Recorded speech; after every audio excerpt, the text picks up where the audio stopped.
39장 1절부터 8절까지 말씀입니다. 네, 우리 다 찾았으면은 우리 한 절씩 교독하시겠습니다. 구약성경 1013쪽 이사야서 39장 1절부터 마지막 절까지 말씀이에요. 그때 발라단의 아들 바벨론 왕 무로닥 발라단이 히스기야가 병들었다가 나았다함을 듣고 히스기야에게 글과 예물을 보낸지라. 히스기야가 사자들로 말미암아 기뻐하여 그들에게 복을 참고 곧 은근과 황무가 보배로운 기름과 모든 무기 고여 있는 것들을 다 보여주었으니 히스기야가 공중의 소유와 전 공중의 소유를 보이지 아니한 것이 없는지라. 이에 선지자 이사야가 히스기야 왕에게 나와 묻되 그 사람들이 무슨 말을 하였으며 어디서 왕에게 왔나이까 하니 히스기야가 이르되 그들이 원방 곧 바벨론에서 내게 왔나이다 하니라. 이사야가 이르되 그들이 왕의 궁전에서 무엇을 보았나이까 하니 히스기야가 대답하되 그들이 내 궁전에서 다 보았나이다. 내 창고에 있는 것으로 보이지 아니한 동물은 하나도 없나이다 하니라. 이사야가 히스기야에게 이르되 왕은 만군의 여호와의 말씀을 들으소서. 보라 날이 이르리니 내 집에 있는 모든 소유와 내 조상들이 오늘까지 쌓아둔 것이 모두 바벨론으로 옮긴 바 되고 남을 것이 없으리라. 여호와의 말이니라. 또 내게서 태어날 자손 중에서 며칠 사로잡혀 바벨론 왕궁에 환관이 되리라 하셨나이다 하니 히스기야가 이사야에게 이르되 당신이 이른바 여호와의 말씀이 좋소이다 하고 또 이르되 내 생전에는 평안과 경고함이 있으리로다 하니라. 아멘. 아멘. 여러분 놀이동산에 가보셨습니까? 놀이동산에서 가장 무서운 것 하면 아마 롤러코스터일 겁니다. 저는 무서운 거를 좀 이렇게 싫어하거든요. 그런데 그걸 한 2번은 타본 것 같아요. 근데 롤러코스터를 막 이렇게 올라갔다 내려갔다 하는 거를 막 타면은 언제가 제일 무섭냐면은 천천히 올라갈 때예요. 끝도 없이 올라갈 때가 제일 무섭습니다. 그 천천히 올라갈 때가 왜 무섭냐면은 올라간 만큼 내려갈 거를 하강할 거를 우리는 알기 때문이에요. 그런데 제가 그 내려가는 공포를 조금 이기는 방법을 제가 터득을 했어요. 그건 뭐냐면요, 바로 그 내려가는 그 앞을 쳐다보는 게 아니고 헬리로서 먼 산을 보는 거예요. 먼 산을 보면서 숨을 쉬지 않는 거예요. 내려갈 때 숨을 안 쉬면요 조금 이렇게 심장에 멎을 듯한 그 무서움을 조금 이길 것 같더라고요. 근데 우리 인생도 그런 것 같습니다. 날마다 우리 인생이 올라가면 얼마나 좋겠어요? 우리 신앙도 날마다 은혜 충만하고 날마다 올라갔으면 얼마나 좋겠습니까? 그런데 내려갈 때가 있어요. 근데 그때 살 수 있는 비결이 뭐냐면 지금 눈앞의 상황을 바라보지 마시고 눈을 높이 드는 거예요. 눈을 높이 들고 살아계신 하나님을 바라보는 거예요. 그리고 그때는 나의 숨으로 숨을 쉬는 게 아니라 하나님의 숨으로 숨을 쉬는 겁니다. 이건 뭐냐면 나는 죽고 예수님으로 사는 거예요. 그래서 은혜는 내려갈 때 받습니다. 은혜는 고난 중에 받습니다. 어둠 가운데 빛 대신 예수님이 임하세요. 예수님은 말씀하길요, 나는 생명이라 그랬어요. 근데 이 생명이 필요한 자가 누구냐면 죽은 자에게 생명이 필요해요. 그래서 예수님은 죽음에 찾아오십니다. 예수님 말씀하시길요, 너희가 다시 태어나지 아니하면 하나님 나라를 볼 수 없대요. 우리가 다시 태어나지 아니하면 하늘나라 갈 수 없다는 거예요. 그런데 우리가 다시 태어난다는 것은 무슨 말씀입니까? 지금 내가 죽어야지 다시 태어나지 않겠습니까? 그래서 죽어야 된다는 거예요. 그런데 우리의 자아가 언제 죽습니까? 내가 언제 죽습니까? 우리가 언제 나는 죽었습니다, 하나님 마음대로 하세요 하면서 하나님 앞에 두 손 두 발 다 들 때가 언제입니까? 우리 힘으로 어찌할 수 없을 때예요. 그래서 시편 기자는 말하길요, 의인은 고난이 많으나 여호와께서 그의 모든 고난에서 그를 건지신다고 말씀해요. 그러면서 고난 당한 것이 오히려 내게 유익이라고 말씀하고 있습니다. 우리가 바로 하나님의 의인들이에요. 하나님의 의인된 우리들은요 고난 당한 만큼 성장할 줄로 믿습니다. 하나님의 자녀인 우리들은요 고난 당한 만큼 하나님을 만나게 되어 있습니다. 그래서 우리에게 고난이 사명이 되는 줄로 믿습니다. 아파본 사람만이요 아픈 사람을 위로할 수가 있어요. 배고파 본 사람만이요 지금 배고픈 사람을 위로할 수가 있습니다. 그래서 하나님께서 우리 삶에 허락하시는 모든 일은요 우연이 없습니다. 고난 가운데 오직 하나님의 도우심만을 구하시기 바랍니다. 고난 가운데 살아계신 하나님의 위로하심, 하나님의 도우심을 맛보는 저와 여러분이 되시기를 예수 이름으로 간절히 축원합니다. 하나님께서 이 히스기야 왕을 칭찬한 부분은 어떤 부분이었냐면요, 그의 인생을 역전시키는 그런 기도가 그에게 있었다는 거예요.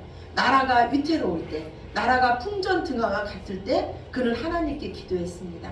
하나님을 존중해 드렸어요. 하나님께 모든 것을 다 아뢰습니다. 히스기야가 하나님을 높이자 하나님께서 히스기야를 높여주시고 히스기야를 구원해 주셨습니다. 아수르의 그 대군 18만 5천 명을요 하루아침에 송장으로 만들어 버리셨습니다. 또한 히스기야에게 있던 큰 고난은 바로 죽을 병이었어요. 지금 여기 계신 분들 중에서 죽을 병 걸린 분 계신가요? 근데 히스기야는 죽을 병이 걸렸어요. 이제 살 수 없다는 사형 선고를 받았습니다. 이때 히스기야가 한 일이 무엇이었습니까? 다시 하나님 앞에 엎드린 거였어요. 나를 불쌍히 여겨달라고 통곡하며 기도합니다. 하나님은요, 이 히스기야의 기도를 들으시고 히스기야를 불쌍히 여기셔서 히스기야의 병을 고쳐주세요. 그의 병만 고쳐준 것이 아니라 그 생명을 15년이나 연장시켜 주시고 그 아수르 군대를 물리쳐 주신다는 그 약속도 함께 해주십니다. 히스기야에게는요, 그 인생에 두 번의 큰 고난이 있었지만 그때마다 히스기야는 겸손하게 하나님께 기도했어요. 그리고 하나님은 그의 기도를 들으시고 그를 높여주시고 그를 살려주셨습니다. 하나님은 겸손한 자를 높이시고 겸손한 자에게 은혜를 주십니다. 누가 겸손한 자입니까? 오직 하나님만을 의지하는 자가 겸손한 자입니다. 오직 하나님께만 기도하는 자가 겸손한 자예요. 그래서 하나님은요, 기도하는 자를 높여주시는 줄로 믿습니다. 하나님께서 히스기야를 높여주시자 히스기야에 대한 소문이 열방에 퍼졌어요.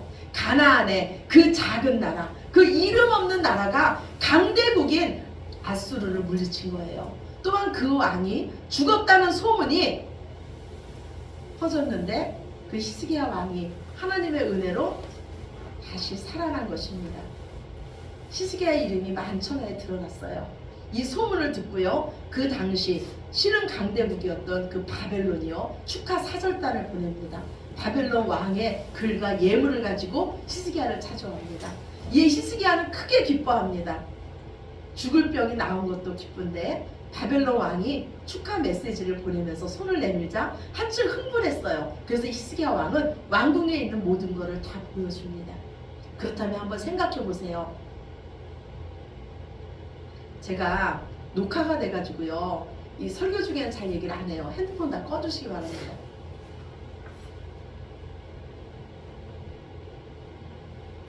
제가 대배 설교 중에는요, 졸든지 뭐하든 잘 얘기를 안 하려고 그래요. 녹화가 돼서.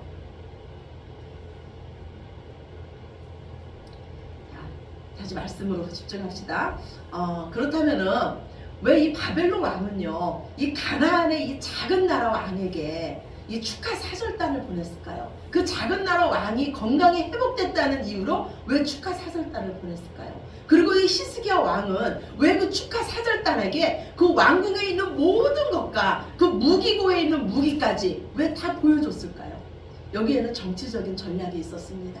지금 남유다와 마찬가지로요, 이 바벨론은요 아수르의 공격을 당하고 있었어요. 그래서 이 바벨론은요 지금 이 가나안 지역의 이 나라들이 자기들과 동맹을 맺어준다면 이 아수르와의 전쟁에서 승산이 있다고 생각한 거예요.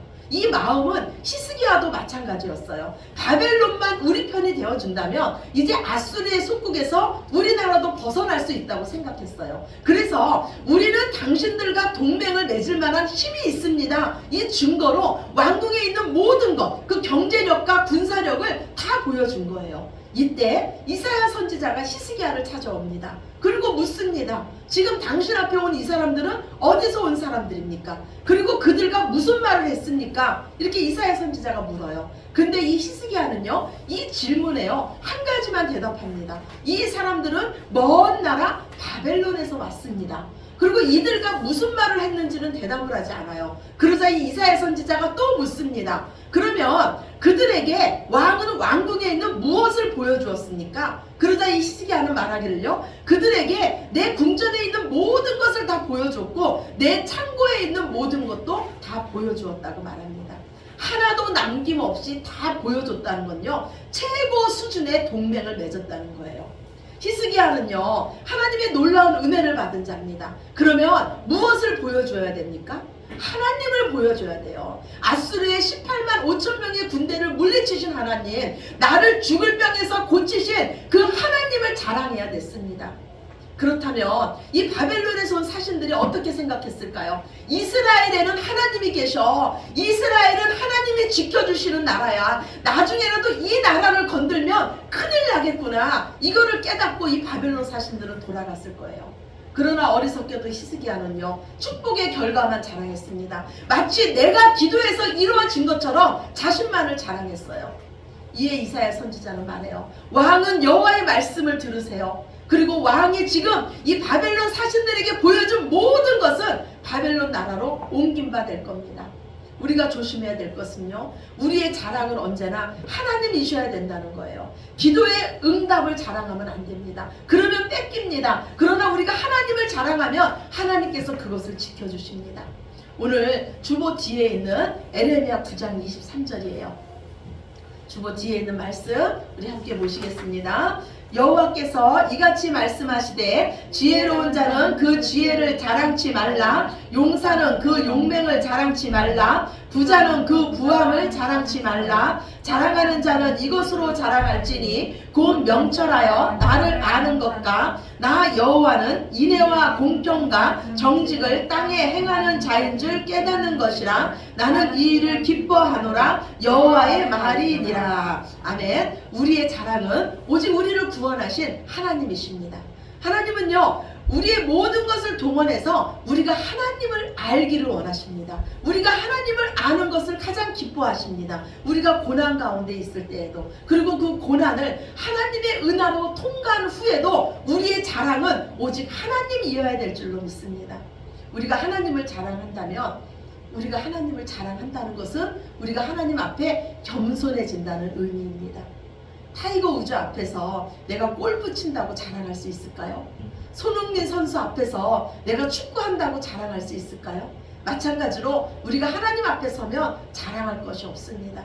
오직 그분이 내 삶에 하신 일, 하나님만을 자랑하게 됩니다. 이사야 선지자가요, 이렇게 말합니다. 이 나라는 바벨론에 의해서 멸망당할 겁니다. 그리고 당신의 후손들은 바벨론의 왕궁에 환관이 될 겁니다. 즉 내시가 된다는 얘기예요. 이처럼 당신의 자손들이 이제 수치를 당하는 일이 있을 것입니다. 이 말에 히스기야는 이상한 반응을 합니다. 오늘 본문 39장 8절이에요. 본문 마지막 절입니다. 우리 같이 보시겠습니다. 히스기야가 이사야에게 이르되 당신이 이른바 여호와의 말씀이 좋소이다 하고 또 이르되 내 생전에는 평안과 경고함이 있으리로다 하니라. 예. 이사야 선지자가요, 이 나라가 이제 멸망할 것이고 당신의 자손들은 포로로 끌려갈 겁니다. 이런 말을 들은 히스기야는 이렇게 말해요. 여호와의 말씀이 좋습니다. 내 생전에 평안함이 있으면 됩니다. 나만 아니면 됩니다. 내 자녀들은 어떻게 살아도 괜찮다는 거예요. 전혀 이 하나님의 말씀에 놀라지 않습니다. 내 시대에 평안함만 있으면 그만이라는 겁니다. 이사야의 예언을 들은 히스기야는 어떻게 해야 됐을까요? 무엇을 해야 됐을까요? 이때도 기도했어야 됩니다. 이전에 그가 그 아수르 대군 앞에서 기도했듯이, 그 죽을 병에 걸렸을 때 기도했듯이 이때도 히스기야는 기도했어야 됐어요. 그러나 히스기야의 모습은요, 기도 응답을 받은 후 나라가 살만해지자, 나라가 태평해지자 기도를 잃었습니다. 이 모습은요, 지금 우리의 모습과 너무 비슷해요. 제가 어렸을 때만 해도요, 우리 어머니 세대는요, 밤을 새도록 기도했습니다. 지금 우리가 이처럼 잘 사는 거는요, 부모 세대가 기도한 그 기도의 열매를 먹고 있는 거예요. 저는 말씀 준비하면서요, 지금 젊은 세대는 모르겠지만 우리 세대에 불렀던 그 정수라의 대한민국이 생각이 났어요. 그 가사대로 지금 다 이루어진 거예요. 지금 우리가 사는 이 시대는요, 원하는 것은 뭐든지 다 할 수 있어요. 누구든지 꿈꿀 수 있는 나라가 됐습니다. 먹고 입고 사는 것에 부족함이 없는 나라가 됐어요. 그렇다면 지금 부모 세대가 된 우리들은요, 다음 세대에게 무엇을 넘겨주고 싶습니까? 우리보다 더 잘 사는 나라, 우리보다 더 나은 나라를 넘겨주고 싶지 않으십니까? 그렇다면 우리도 기도해야 됩니다. 히스기야가요 병고침을 받은 후에 하나님 앞에 서원한 것이 있어요. 하나님께서 내가 행하신 일을요 내가 하나님의 자녀들에게 알리겠다는 거였어요. 즉 자녀들에게 내가 믿음으로 사는 모습을 보이고 하나님께서 채워주심으로 사는 인생을 보여주며 살겠다는 것이었습니다. 그리고 히스기야가 하나님의 은혜로 생명을 연장받은 후에 3년 후에 낳은 아들이 바로 이 므낫세입니다. 그런데 므낫세는요 남유다의 왕들 중에서 가장 악한 왕이었어요. 아버지 히스기야가 헐어버린 산당들을 다시 세우기 시작했습니다. 아버지 히스기야가 찢고 헐어버린 바알과 아세라 그 상을 다시 세우기 시작했습니다. 그리고 그걸 섬기기 시작했어요. 하나님이 제일 싫어하는 인신제사를 다시 드리기 시작합니다. 무죄한 사람을 죽이기 시작합니다. 이때 순교자들이 엄청났어요. 우리가 지금 보고 있는 이사야 선지자도요 므낫세가 왕이 되었을 때 톱에 켜서 죽임을 당합니다. 히스기야의 아들 므낫세는요 역사상 가장 악한 왕 중에 악한 왕이었습니다. 만약에 하나님의 경고의 말씀을 들은 히스기야가 이때 울며 기도했다면 남유다의 운명은 바뀌었을지도 모릅니다. 지금 우리가 심은 열매를요 우리의 자녀들이 먹습니다. 그렇다면 여러분은 어떤 열매를 심기를 원하십니까? 하나님은 오늘 우리에게 기도의 열매를 심으라고 하십니다. 오늘 주보 두 번째 말씀이에요. 시편 2편 7절에서 9절입니다. 시편 2편 7절에서 9절 말씀 우리 함께 보시겠습니다. 내가 영을 전하노라 여호와께서 내게 이르시되 너는 내 아들이라 오늘날 내가 너를 낳았도다. 내게 구하라. 내가 열방을 유업으로 주리니 내 소유가 땅끝까지 이르리로다. 내가 철장으로 저희를 깨뜨리며 질그릇같이 부수리라 하시도다. 아멘. 이 말씀은요 예수님께 성취가 되었습니다. 그리고 이제 예수님으로 의해서 하나님의 자녀가 된 우리에게도 성취되는 말씀입니다. 하나님은 우리에게 약속하시길요 너희에게 열방을 유업으로 주겠고 너희 소유가 땅끝까지 이르겠고 마귀를 철장으로 질그릇같이 부수는 능력을 주신다고 약속합니다. 그래서 우리 그리스도인들은요 결코 약하지 않아요. 결코 무력하지 않습니다. 우리는 마귀에게 질 수 없는 존재입니다. 그런데 이 약속에 중요한 조건이 있습니다. 그 조건이 뭐냐 하면 바로 내게 구하라는 거예요. 열방을 유업으로 받고 싶다면 내게 구하라. 네 소유가 땅끝까지 이루고 싶다면 내게 구하라. 마귀를 멸하는 능력을 얻고 싶다면 내게 구하라는 겁니다. 기도는 무능한 내가 전지전능하신 하나님의 손을 붙잡는 것이 바로 기도인 줄로 믿습니다. 때로는요 우리가 기도해도 우리 인생에 아무 일도 변하지 않는 것 같을 때가 있습니다. 그러나 우리가 기도하면 영적인 세계에서는 대지진이 일어나고 있습니다. 오늘 주보 세 번째 말씀이에요. 요한복음 8장 4절에서 5절 말씀 우리 같이 보겠습니다. 항연히 성도의 기도와 함께 천사의 손으로부터 하나님 앞으로 올라가는지라 천사가 항로를 가지고 단 위에 불을 담아다가 땅에 쏟음에 내성과 음성과 번개와 지진이 나더라. 아멘. 우리의 기도가 금 대접에 담겨서 하나님의 보좌에 상달된다는 거예요. 그리고 그 응답으로 영적인 세계에서 내성과 음성과 번개와 지진이 일어난다는 겁니다. 우리가 기도하면요 영적 세계에 엄청난 파문이 일어나고 있습니다. 지금 우리 눈에 아무 증거 보이지 않는 것 같아도 하나님이 벌써 일하고 계시다는 거예요. 그래서 쉬지 말고 기도하시기 바랍니다. 항상 기도하시기 바랍니다. 잘 될 때나 안 될 때나 언제나 기도하시기 바랍니다. 기도는 하나님을 향한 믿음입니다. 기도는 오직 하나님만을 의지한다는 겸손입니다.